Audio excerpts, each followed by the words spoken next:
জীবনে যারা বারবার ধোঁকা খায় তাদের কাছে আল্লাহ একটা জিনিস চায়। কিছু মানুষ আছে দেখবেন বারবার মানুষকে বিশ্বাস করে, আবার মানুষের কাছে ধোঁকা খায়, তবুও সে মানুষকে বিশ্বাস করতে ভুলে যায় না।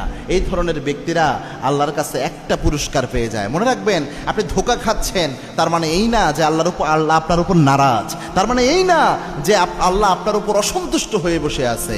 এটা কিন্তু একটা মারাত্মক বিষয়। ধোঁকা তারাই খায় যারা মানুষকে সহজে বিশ্বাস করে, যাদের মন মানসিকতা ভালো থাকে, মানুষকে যারা আপন বানিয়ে নেয়। এই ধরনের মানুষকে মানুষ বোকা বানিয়ে ধোঁকা দেয়। কিন্তু যারা ধোঁকা দেয় তারা নিজেকে চালাক মনে করলেও তারাই পৃথিবীর সবচেয়ে বড় বোকা সাজে। কেননা আল্লাহর হাবিব সাল্লাল্লাহু আলাইহি ওয়াসাল্লাম জানিয়েছেন, আতাদরুনা মানিল মুফলিস, তোমরা জানো কি সবচেয়ে বড় নিঃস্ব ব্যক্তিটাকে?